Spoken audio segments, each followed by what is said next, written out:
जो आइन वो दिया था उन्होंने भुट्टो साहब ने, और जो कानून बनाए थे, जो इदारे बनाए थे, हम उसके बाद कुछ भी नहीं बना सके। आज उसी इदारों पे पाकिस्तान चल रहा है।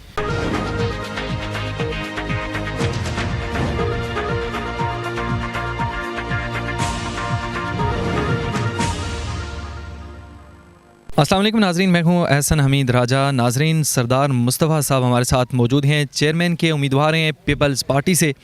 उनसे जानेंगे कि पीपल्स पार्टी सिंध में इनकी हुकूमत है। सिंध के हवाले से आप बखूबी जानते हैं कि क्या क्या वहाँ पे मुश्किलात हैं, लोगों के बड़े मसाइल हैं। पीपल्स पार्टी एक बहुत बड़ी जमात थी पाकिस्तान के अंदर, लेकिन अब वो सिंध तक महदूद रह गई है। आइए उनसे जानते हैं कि इसकी क्या वजूहात हैं। बिस्मिल्लाहिर्रहमानिर्रहीम। सबसे पहले राय साहब आपका बहुत शुक्रिया। आपने एक आम जनरल सवाल किया कि पीपल्स पार्टी सिंध तक महदूद रही है। पीपल्स पार्टी को सिंध तक महदूद कर दिया गया है। आज आप जो भी मीडिया चैनल उठाएं तो उसके ऊपर सिर्फ एक ही चीज़ आपको मिलती है, सिंध सिंध सिंध। आप मौजूदा 5 साल जो गुजर गए हैं आप उसको देखें, आप उसका एनालिसिस करें तमाम सूबों के साथ। सबसे बेहतरीन जो इदारे बनाए गए हैं तिब के हवाले से या तालीम के हवाले से वो सिंध में बनाए गए, लेकिन चूँकि वो सिंध है इसलिए उसको कोई पजीरा ही नहीं मिलती मीडिया के ऊपर। सिर्फ ये वजह है, पाकिस्तान पीपल्स पार्टी गरीब की जमात है। आज भी आप पाकिस्तान के किसी कोने में चले जाएं आपको पीपल्स पार्टी का कारकुन वहाँ पे मिलेगा। सिर्फ ये वो नज़रिया है भुट्टो, जुल्फ़िकार अली भुट्टो का नज़रिया है, जिस पे हम कायम दायम हैं। हमारे चेयरमैन बिलावल भुट्टो ज़रदारी साहब लॉन्ग मार्च कर रहे हैं। 27 तारीख को वो सिंध से निकल रहे हैं। इंशाल्लाह हम उनका इस्लामाबाद में भरपूर इस्तकबाल करेंगे। हमारा इससे कोई कंसर्न नहीं है कि गवर्नमेंट जाए या आए। ये वो जानते हैं जिन्होंने उसको लाया है या जो उसको पनाह देते हैं, जो उसको बनाते हैं, ये उनका काम है। हमारा कोई काम नहीं। हम जमहूरी तरीके के साथ अपना एहतजाज रिकॉर्ड करवाएंगे। महंगाई के इस दौरिये में जहाँ पे अवाम रुस्वा है, जलील हो गई है, 2 वक्त का खाना नहीं खा सकता एक आदमी, आम तबका, सफ़ेद पोश तबका भी रुल गया है। हम उसके लिए आवाज़ बुलंद करेंगे और इंशाल्लाह भरपूर अपने चेयरमैन की कॉल पे लब्बैक कह के निकलेंगे मैदान। सरदार साहब, ये बताइएगा कि आपको सियासत में कब से शौक़ हुआ और शौक़ की वजह क्या बनी, और साथ ये भी आपसे जानूंगा कि आपका क्या विजन है, किस वजह से आ रहे हैं सियासत में और किस वजह से ये चेयरमैनशिप का इलेक्शन लड़ रहे हैं। मैंने स्टूडेंट दौर में PSF से सियासत शुरू की।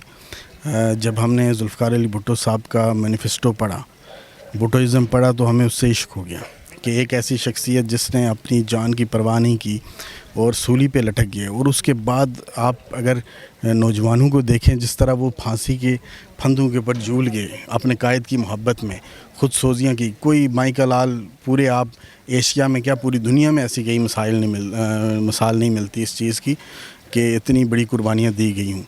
तो वो शख्सियत ऐसी थी। फिर हमने उसको जब पढ़ा, मोहतरमा को देखा, तो हमें उससे वालिहाना मोहब्बत हो गई। वो एक चीज़ है जो हमें अपने मिशन पे डटा रखती है। और दूसरा ये जो बात आपने की कि सियासत में हमारे क्या अज़ाइम हैं, हम देखें इस माशरे में बेशुमार बुराइयाँ हैं। यहाँ पे इंसाफ नहीं है, यहाँ पे नौजवानों के लिए रोज़गार नहीं है। आप देखें कि बेसिक नर्सरी जो थी सियासत की वो स्टूडेंट पॉलिटिक्स है। ज़ियाउल हक साहब ने आके बैन की और मुशर्रफ ने भी उसको कंटिन्यू रख के तो वो नर्सरी ख़त्म कर दी।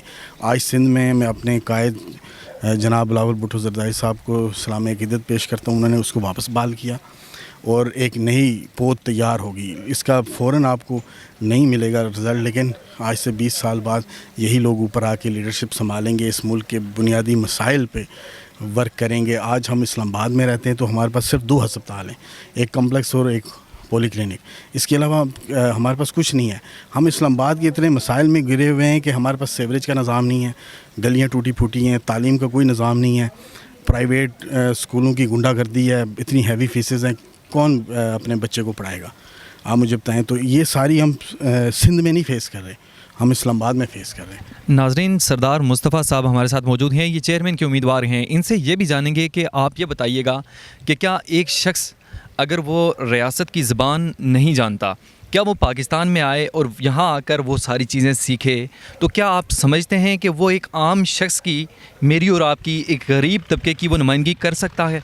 जी, आपने जिस तरह ये एक तनकीद का पहलू है हमारे चेयरमैन साहब पे, तो कायद-ए-आज़म मोहम्मद अली जिन्ना जिनकी एज 76 में उन्होंने इंतकाल किया तो उनको उर्दू नहीं आती थी, लेकिन उन्होंने ये रियासत मदीना के बाद इस्लाम की पहली रियासत यहाँ कायम की। ज़बानों का कोई वो नहीं है, वो वहाँ पे पले बड़े बाहर हैं, आज वो पाकिस्तान में आए तो उन्होंने अपनी ज़बान भी सीख ली है। ہمیں فالو کرنا ہے کہ ان کی پیچھے لیگیسی کیا ہے. بھٹوازم لیگیسی ہے, اس کا منشور ایک ہی ہے. ہمارا منشور چینج نہیں ہوا, منشور وہیں پہ ہے. صرف اس چیز کو ہم دیکھیں, ہم نے اس چیز کو آگے بڑھانا ہے, لے کے چلنا ہے, اس لیگیسی کو چلنا ہے, بھٹوازم کی لیگیسی کو چلنا ہے, اس ملک کو واپس اپنے پاؤں پہ کھڑا کرنا ہے. دیکھیے جب 1970 کا یہ ڈھاکہ کا واقعہ ہوا, اس کے بعد ذوالفقار علی بھٹو نے 4.5 سال میں اس ملک کو ایٹمی پاور بھی بنایا, اور یہاں محنت کشوں کو باہر بھیجا, یہاں پہ تنظیمیں بنائی, طلبہ تنظیمیں بنائی, یونینز بنائی, اور اس ملک کو ایک ڈگر پہ چلا دیا. آج اسی ایک آئین دیے ہوئے کو, جو آئین وہ دیا تھا انہوں نے بھٹو صاحب نے, اور جو قوانین بنائے تھے, جو ادارے بنائے تھے, ہم اس کے بعد کچھ بھی نہیں بنا سکے. آج اسی اداروں پہ پاکستان چل رہا ہے. آپ سے یہ جاننا چاہوں گا کہ خیبر پختونخوا میں جو ہماری حکومت ہے ابھی موجودہ, اس کو بری طرح سے شکست ہوئی. آپ کیا سمجھتے ہیں کہ فیڈرل میں اور اسی طرح پنجاب میں جو ابھی بلدیاتی الیکشن آنے والے ہیں, کیا رزلٹ دیکھتے ہیں؟ اور ساتھ جیسے سینٹ میں ابھی ہوا کہ یوسف رضا گیلانی ووٹ ڈالنے کے لیے نہیں آئے, وہ نہیں پہنچ سکے, بہت ساری چیزیں ایسی ہیں کہ پی ڈی ایم سے بھی پیپلز پارٹی الگ ہو چکی ہے. اس کی کیا بنیادی وجہ ہے؟ کیا پیپلز پارٹی ساتھ رہتی تو یہ اپوزیشن ایک اچھا کھیل کھیل سکتی تھی حکومت کے ساتھ یا نہیں؟ دیکھیے جہاں تک سوال ہے پی ڈی ایم کا, تو پاکستان پیپلز پارٹی نے جو شرائط پی ڈی ایم کو اس ٹائم کہی تھی, انہوں نے نہیں مانی اور ہمیں علیحدہ کر دیا. آج وہ سب اس کے اوپر عمل پیرا ہیں. آج وہ استعفے کے لیے بھی کہہ رہے ہیں کہ غلط فیصلہ تھا. آج وہ لانگ مارچ کے لیے بھی تیار ہیں, اور چیئرمین صاحب کے فیصلے کو بھی سراہتے ہیں کہ ہم نے گورنمنٹ نہ گرا کے اچھا کام کیا. یہ اور ذلیل ہوتے جا رہے ہیں جوں جوں وقت گزرتا جا رہا ہے. دوسرا, مثالی صوبے کی آپ نے بات کی. جس طرح اگر آپ کہتے ہیں کہ سندھ میں پیپلز پارٹی وائپ آؤٹ ہو جائے, تو اس کا کیا مطلب ہوگا؟ یعنی یہ ان کا مثالی صوبہ تھا کے پی کی, انہوں نے کیا ہی کچھ نہیں ہے. پہلے وہ میڈیا کے سہارے پہ چلتے رہے, وہ سب کچھ دکھاتے رہے, سبز باغ دکھاتے رہے, اتنے ارب ہم نے درخت لگا دیے, اتنے تھانے ہم نے صحیح کر دیے, فلان. وہ سب جھوٹ تھا. ان سے میٹرو جن سے نہیں بن سکی, جنہوں نے 10 سالوں میں میٹرو لولی لنگڑی بنائی, اس کے واش روم نہیں بنا سکے, کچھ نہیں, اس کے ٹریک خراب کر دیے. آج وہ کس منہ سے وہ کریں گے؟ تو وہ جب عوام کے پاس گئے تو عوام نے ان کو وائپ آؤٹ کر دیا وہاں سے. آپ نے عام عوام کی کتنی بات کی اسمبلی میں؟ 12 روپے کل پیٹرول مہنگا ہوا ہے. عام آدمی پر کتنا بوجھ سمجھ رہے ہیں, اور کیا آپ اپوزیشن ہوتے ہوئے اس پر کوئی رد عمل نہیں دیں گے؟ دیکھیے ہم نے آج جو لانگ مارچ شروع کیا چیئرمین صاحب کا سندھ سے اسلام آباد تک, وہ اسی لیے ہے, وہ عام آدمی کے لیے ہے. دیکھیے آپ یہ چیز, یہ بیانیاں ان لوگوں سے پوچھیں, سلیکٹر سے پوچھیں جنہوں نے ان کو لایا تھا. کیا وہ عوام کے خلاف لائے تھے؟ کیا وہ اس ملک کو بیچنے کے لیے انہیں لائے تھے؟ اگر لایا تھا تو یہ سب ان کے ذمہ میں ہے, اور اگر وہ نہیں لائے تھے تو وہ اس کا بندوبست کریں کہ ان کو کیسے نکالنا ہے. بلدیاتی الیکشن کے حوالے سے عوام کے لیے کوئی پیغام؟ دیکھیے میرے بلدیاتی الیکشن جو ہے نا, یہ گراس روٹ لیول کے اوپر لوگوں کے جو مسائل ہیں اس کے لیے. ایم این اے کا کوئی کام نہیں ہے کہ وہ یہ سڑکوں کا کام کرے, سیوریج کا کام کرے, میٹر, گیس میٹر, بجلی میٹر کرے. یہ کام بنیادی بلدیاتی اداروں کے کام ہیں, جس سے ہمیں محروم رکھا گیا ہے. آج وہ چل رہا ہے, تو عوام کو چاہیے اپنے اچھے نمائندے, عوامی نمائندے لائیں آگے, نہ کہ پیسے والوں کو, قبضہ گروپوں کو آگے پروموٹ کریں. اچھے لوگوں کو پروموٹ کریں تاکہ ان کے مسائل ختم ہو سکیں. ناظرین, سردار مصطفیٰ صاحب ہمارے ساتھ موجود تھے. چیئرمین کے یہ امیدوار ہیں, اور بھرپور طریقے سے ان کا بیانیہ آپ نے سنا. خوش رہیں, خوش رکھیں.